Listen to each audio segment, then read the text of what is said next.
Welcome to Absolutely Marvel and DC. My name's Benny, that's Sal, and that is Dylan, and today we're going to be talking about Falcon and Winter Soldier, Episode 2. First off, I just want to apologize. I've been missing from quite a few videos. I was in the middle of a move. This is my new setup. Totally professional. I didn't just get bar stools and put panels on it. Whatever works. Love that door. Works. Yeah, the door, I got this one open. Yeah, leave those doors open. I'll give you a like cookie if you yourself. can figure out what's in that closet. I need it to be bigger. One day I'll get that cookie. It's like a box. All right, so of let's some just kind. take it from the top. Star Spangled Man. So this Yeah. gave us more John Walker. Good. That's what I was hoping for. When they teased him at the end of the last episode, I was like, okay, he's only in 1/100th of the episode. I'm hoping we'll get to know him as a person, because I really didn't expect him to be like a one-dimensional villain. Just like, I'm the bad guy, and I'm dressed like your favorite character. You know, I really hoped, and I'm glad this episode delivered. Yeah, I like that they gave him some backstory. I'm also happy that it's not just... Because for those who don't know, in the comic books, John Walker is very one-dimensional. I'm the bad guy, and Yeah, I'm it's the just like evil the- Captain America. And over the years, they've kind of given him a few chances to kind of shine, but overall, he's pretty much just evil Captain America. You know, like... Or even that's- just jerk Captain America. Captain Yeah. Amerijerk. Like, that's Can we kind put of that his on a been shirt? his A MO. Captain Yeah. Amerijerk? That'll be our Captain first Amerijerk. Absolutely Marvel and DC shirt. And just use that logo, you know, like the A that becomes a star. Yeah. By the way, as a kid, I'm just going to throw this out there. As a kid, I always thought that the A on Captain America's head stood for the Avengers, because I thought it was so redundant that it would say America, because I'm like, you're wearing the flag. So I want to believe that there's this kind of like, you know, concentric reductionist like theory where John Walker's suit, you know, it has the star, it has the A. Obviously, it stands for America, but I want to believe they're like the U.S. government's so presumptuous that they're like, no, that stands for the Avengers, because we're going to create a whole Avengers team too. Because there's no boy. Tony Stark. We got smart people and Hammer Tech. We can make some Iron Men. That could be the government funded Avengers. Yeah, they can call it Force Works. It'll be great. Dylan, what did you think about John Walker? His origin story, introduction, that kind of a thing. So, I mean, I liked it. I liked that cold open a lot. It was very, something that the show has been good at so far is mixing emotions. And that was very much like a good... Like, I wasn't creeped out, but I was very much like, wow, this is a lot of fun, but also, I don't like this. This sucks. And I think, the perfect, cut, which... from once it all kind of wraps up, it cuts to Bucky in a dark room on the floor watching it, and he's just depressed, and you're like, yes, this is why I like this show. Right. It's just a really this show so far has been dealing with trauma, PTSD, and emotions in very interesting ways that I think are good and being well handled. As someone with PTSD, I mean, I don't have PTSD from being a Soviet murder machine. I do. But it's okay. That was pre-comic story in my Soviet murder machine era. You were the Winter Soldier. Benny is 106. Of course. But yeah, especially that first episode was very much that hit home, and whenever a show can make me cry without sad music and yes, manipulation is what you're thinking of. tricks. Yeah. I always exactly. fall for that. I'm playing. I've gotten on this trend recently where I keep watching these puppy rescue videos on YouTube, and they all put in that Sarah McGoughlin, and the boy's like, Yes. "Oh my god, that poor puppy!" Animal videos get me too. Yeah.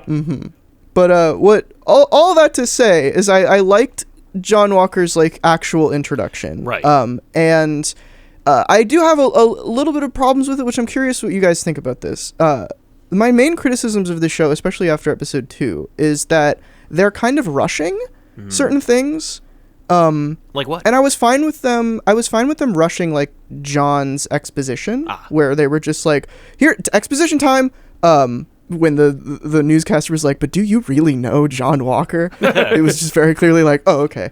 But Here's his backstory and how he knows Captain America. Right, in like a exactly. 30-second For me, bite. for me, I was like, yeah, we just got that whole scene in the locker room. Like, we got everything we need to know about John Walker in that scene. We're good. Like, Yeah. I don't need to know what he ate for breakfast or what his hopes and fears are. Like, his hopes and fears are, will I be a fraud? And it's like, let's find out, man. Like, you know, I'm digging on it because at least he's a person. You know, like, people love him. It's not like he's alone and they were like, we found the perfect soldier. He has no family. He has no life. He has no Right. dreams outside of the American one. Like, He's got his own Falcon. I true. saw that as a Bucky where he's like, oh Yeah. my God. Like, they were like, okay. America was like, okay, so we can't have a black Captain America, but the black guy can be the sidekick. I'm like, oh my God. This episode. And it was funny because when I recognized that was like before the Isaiah, the Isaiah stuff, and I'm like, Yeah. oh no. You're doing this deliberately. Like, this is Right. like, this is better than I thought. But go ahead. and that's the one, the Isaiah stuff. That's the part where like my criticism of their like kind of rushing into things. I think it's I was more annoyed by it there, because they just basically just cut to him and they're like, oh, this is a guy. Well, I love the way and- they did it, though. It's just Bucky's just like, I know a guy. Now we're at his Sure. house. Like, we're at his house. Like, Sure. Yeah. Say, you know, same beat from Civil War, Yeah. but Yeah. when they go see Spider-Man. Right. But in Civil War, you're going to see Spider-Man. And this, you're going to see an obscure comic book character from like a comic from 20 years ago that, fair, that nobody knows about. I think you got two characters because that's got to be Patriot who opened the door for them. 100%. So, but I like that because they're like, yeah, no, like, we're not gonna see Spider-Man. Doctor Strange is not gonna show up in this show. No one in this No. show is secretly Mephisto. We're showing you characters that are only like, I can imagine them, you know, concocting the show and going like, what characters thematically matter and how many of them can we put in this show that like only represent what we're trying to talk about. And if we can tease something in the future, sure. If they're a breakout success, yeah, obviously. But if not, at least we got them in the show. yeah. Yeah. You know, since we're on the Isaiah Bradley portion, I get what they're going for because they're definitely going into the storyline where Sam became Captain America, and like half of America didn't want him there, the other half didn't want Black Captain America. It was a whole thing about racial injustice and things like that. I do feel that was a little heavy-handed that they literally walk onto the street, yell at each other for 1 second, and the cops are like, "Whoa, the black guy's yelling!" I'm Yeah, like, and but I I've do been to get Baltimore. that does happen. I know it does. I do get that does happen. I'm not denying that happens. Right. But they it was didn't pretty even get fast. off the very African American or black street. Like they Yeah. were right where it just seemed a bit weird. And then all the cops showed up and then arrested Bucky. I was like, you were talking about moving quickly. We didn't even get time to process what like Falcon's reaction to this. Right. Like, Yeah. so we're gonna do this. We're gonna have the cop show up immediately and go after him because he's a black guy yelling at a white guy. That's gonna happen. But before we even get to see his reaction to it, okay, Bucky's arrested. We're out. Like we're rolling on. We're moving on. That's the end We of gotta that. move on. Well, Like, these shows are only like they're like 45 minutes long. We gotta go. There's only 6. but we didn't even see Sam's response. He just like rolled his eyes. He was like, "Here it goes again." And I was waiting for like, basically, I'm Falcon. What the hell are you doing? And like We've a whole seen thing. that already, and we got that Yeah. at least. He does say like, "Do you know who that is?" The unrealistic part for me was that the Bradleys didn't also get arrested because like I was really expecting it to just like snowball into a real problem. Yeah. Right. Where they, like, Instead of just where they were you pull coming up- from? Who was here? Like, what's going on? Let's talk to them. Let's open that door. I'm like, oh no. And then it was like, no, Right, we're gonna yeah. arrest Bucky. And I'm like, oh, thank God. I think that's what bothered me about it because if we're gonna go that route, and like I said, I'm not oblivious. I think know we're that kind of doing stuff it. does happen. Yeah. I thought we were gonna go that route. Like this was gonna become a problem, and the Bradleys were gonna be sucked in, and that's how they're gonna be involved in the whole Yeah, thing. yeah. And it's just like, oh no, we're gonna arrest Bucky because he skipped his therapist. Like, Yeah, we gotta. Well, because we need the and we're therapist to leaving, be in the next and we're scene. leaving too. It's not even like they haul Bucky off, leaving Sam to deal with the fallout. Right. Like, I mean, they do, but he also leaves then. Yeah, like they leave, and then he's like, what? And then he looks back at the house, and he's like, no, I'm not going in there again. I'm just going to go back to the police station. yeah, I'm it going was- to follow Bucky. It is a very fast-paced show, and I think that Yeah. they want to talk about heavy subject matter. and that But they don't at the same time. They want to keep it family friendly because, like, if we're gonna do the Sam Wilson thing and talk about the heavy subject matter and things that actually happened in World War II to black soldiers and and police injustice and talk about all this kinds of stuff.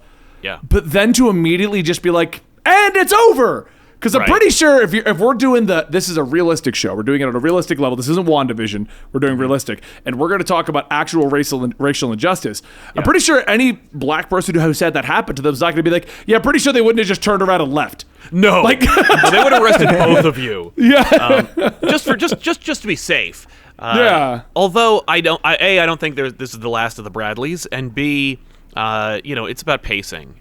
There are 2 shows that we watched this week, and one has like pretty great pacing and the other one doesn't. And this is the one with the good pacing, and I do agree that it's fast, but at no point did I think, I wish we'd spent more time dwelling on this, or that was abrupt. Like, there was no moment where I said that's abrupt. If I think back on it, yeah, like it was a condensed version of a thing that happens that would absolutely take more time. But anytime you involve like police procedural or any kind of like governmental bureaucracy, you need to see it on screen, you're going to condense it by 100%, because otherwise you're going to spend like days processing this garbage. Right. And it's like, there's just no time. Like, we got to get in and out, especially if like if Zemo's not even in the episode until like episode 3, and he's going to be a bad guy. Like, we gotta get moving. We're halfway through the show now. How many episodes is this one? I think there's 6. Only okay, all right. I thought I had like 9 or 10. Me too, but then like I people yelled at me in the comments, and I was like, oh, okay, sorry.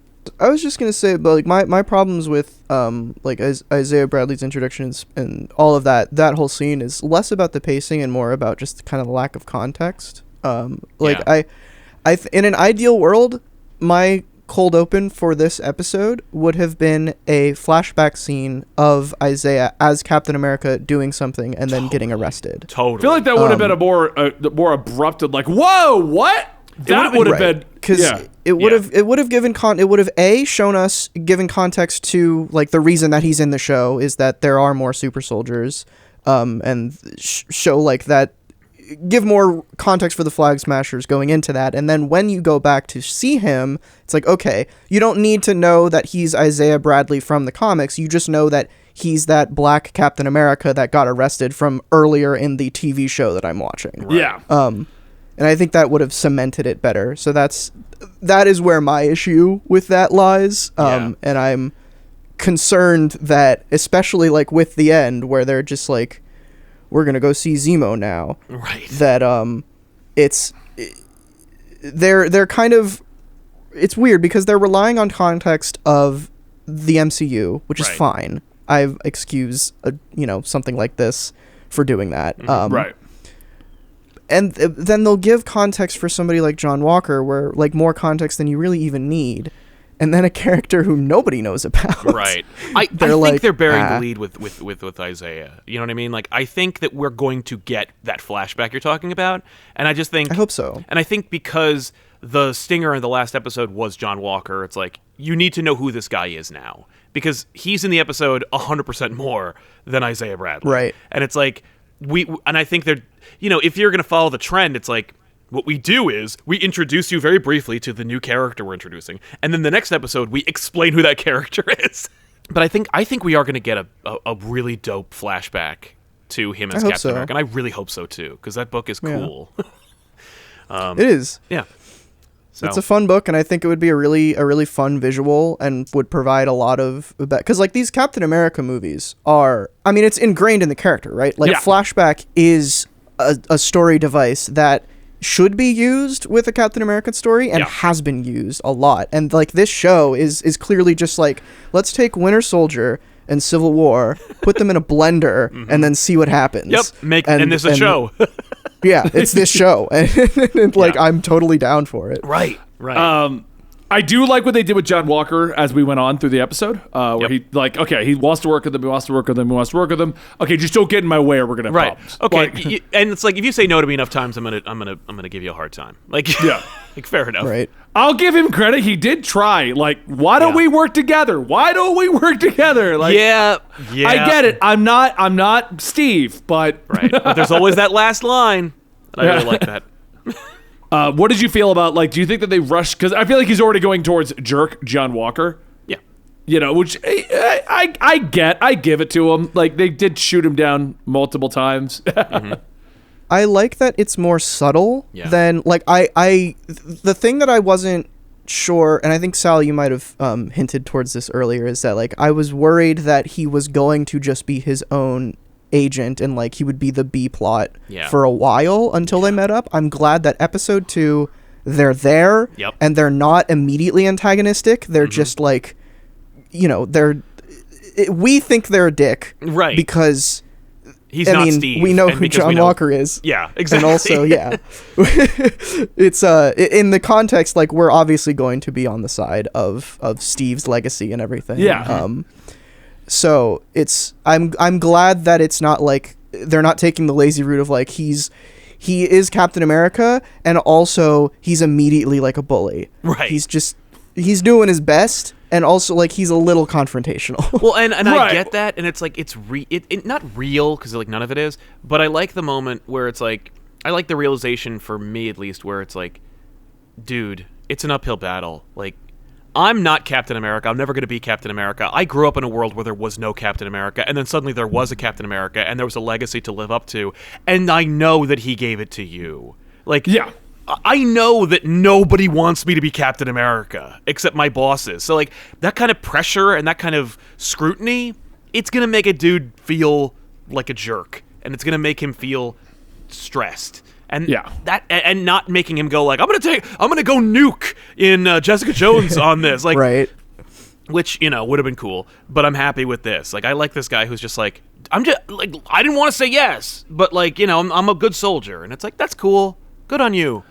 Don't make him a total monster. I do like that Bucky immediately was also like, how did you not see this happening? I know, but I like that Bucky is like, Bucky's frustration with Sam is internal, and it's about, like, himself, as opposed to, like, him being like, you know, Sam, Steve trusted you. Like, I don't really care about that. It's really about me. And it's like, I don't like that, but I do like how real that is, and I like that it's part of his journey, which is important, because that's what this is. Mm-hmm. And I like a lot, like, touching on, like, their reactions to like previous events in their lives. Sam and Bucky's are different in, like, such a subtle way. Yeah. Where, like, they're both clearly dealing with everything, but it's affecting Bucky, like, physically more clearly than it is Sam. Like, Sam is still, like, the jovial, like, on the outside, like, happy family guy. And Bucky's, like, clearly, I mean, he's sitting in a dark room watching horribly depressing news for him. But I like that they're going in that direction, and it's interesting to see, like, characters like this who are they're men, and this is how men deal with their problems. Manly like men. That therapy scene is very like, oh right, these two characters are completely emotionally unavailable. You're just, like, not equipped to deal with this stuff at all. What does she call this? Is staring at each other? Are you two having a staring contest? The soul's sight or soul searching or whatever. Just so against, like, any, like, confrontation of emotion whatsoever. Yep. And that's, like, a perfect, like, of course, like, Bucky's he's like 100 years old, and Sam is a soldier. Like, they're going to deal with their emotions in this way. Right. But I do like that because Bucky has the continuity of having been in therapy, and even if he's been resisting it, it's been working. For him to be the first one to kind of, like, open up, and Sam to be like, nope, I don't believe in this. I don't like it. And it's like, yeah, man, like, that's obvious from you refusing to sell the boat. Like, right. I mean, cool. from a guy who's in the army, the way that they're acting was in the army, not is in the army. I don't go there every day anymore.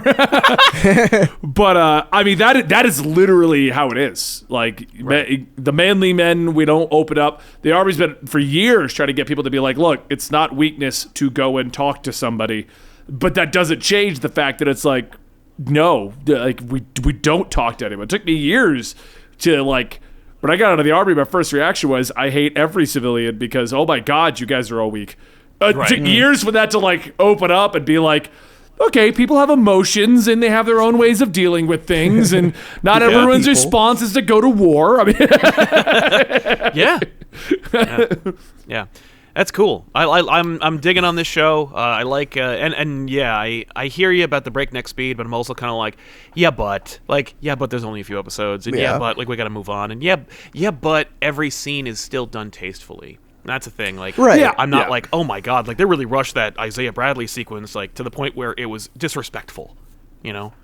No, like it's not like that's the weird thing about this. And I have similar thoughts about like some of the dialogue in the show. Is it's weird is like sometimes, like the show, 90% of the time is good and it's well done like filmmaking, but then occasionally they'll slip in like a at the end, Sam will just say, "We're going to see Zemo," and you're like, "What?"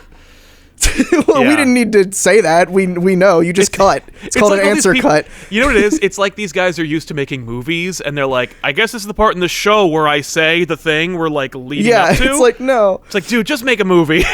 It's like, there's something that the MCU is like known for is answer cuts, and superhero movies like have popularized that. And like, you have the perfect opportunity to just answer cut to Zemo after it, but no, Sam's got to say, "We're going to see Zemo." Yeah. Also, for the record. Oh, sorry, go ahead. I was just gonna finish by saying it's moments like those that like confuse me as to why like some like in the first episode, one of them very early on was like the like weird. I know it's not a GoPro, but it looked like a GoPro, like the fisheye lens that they had on Sam when he was flying around in that first scene. It's like, what is that? Yeah. That's real. We got a real drone to follow him around because he's really flying. Like, that's the idea. You know, like how, you know, that awful CG shot that they like put into everything after Firefly, where it's like, it's a CG shot, but we did that awkward zoom in on the action. Right. And it was blurry, and we make it look real. And then we shoved it into everything, including Clone Wars. But like one of the things that I will never stop being frustrated by, and I appreciate, it's important, it's storytelling, I get it. The Flag Smashers are stupid and bad guys. And, like, I get that, you know, they're one world, but, like, you know, you're the bad guys. And it's like, once you start saying platitudes, like, one world in the mirror with your stupid mask on with the red head of Saruman, you know, it's kind of like, okay, you're clearly the bad guys. But whatever. I don't try and humanize the girl. Like, I don't care about her. I at first thought she was going to be the girl that Falcon was trying to help, and she got mixed into it. Mm-hmm. When they were showing the trailers. In the comic, there's Falcon Winter Soldier, the comic that is literally named after this.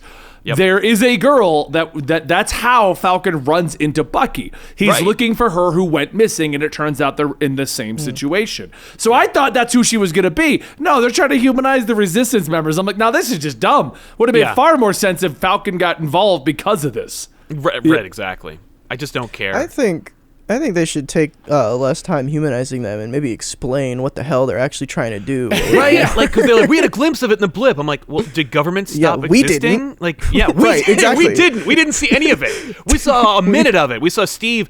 Well, they're still having group meetings. They still have email. Mm-hmm. They still have restaurants because that guy went on that date. Like, we have all those things. You know, I don't see how half of the people, resources, and birds destroyed borders. It didn't. So there's no way it did. So what is this? And like, that's fine. It's fine because if you want to work in the Flag Smashers, I mean, Flag Smasher's such a stupid villain, but I love his design and I love that like they turned him into a cult. I'm like, go for it. Fine, that's funny. It's cool, but I just don't expect me to care. Oh no, I'll sacrifice myself. Well, you have clearly the Infinity Formula. You don't need to push down a telephone pole and then walk into bullets. You could probably jump on some cars or maybe do a stealth move like to stop them. I'm gonna stop them. Like you could literally stop them and still make it to the rendezvous. You don't need to like push down a telephone pole and then just get shot a lot. I mean, I get that like you were doing the self-sacrifice play, but like.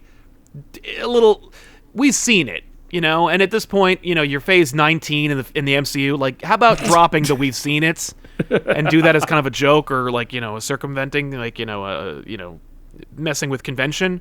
But instead, it's just like, oh, I'll do the thing, okay, and I'll conveniently have a window seat to watch it happen. Like, yeah, all right, skip 15 seconds, thank you. Oh all no, right. That guy I didn't know died. All right, well, that wraps up our discussion on episode 2 of Falcon and Winter Soldier. We've got an Easter egg short coming out real soon by Dylan over there. We'll make Sal explain the Flag Smashers. It'll be fun. Oh, great. Thanks. He loves them so much. They're so cool. Either way, guys, hope you enjoyed today's discussion. Thank you so much. Give us your opinions, your comments down below, and we will see you on the next review of Falcon Winter Soldier next week. But stick around to the channel. We're going to be looking at Invincible. We're going to be looking at Could Tony Stark Come Back to Life? And we're going to be looking at the trailer for Suicide Squad. Big days coming up. Poor Dylan has to work all weekend. Here we go.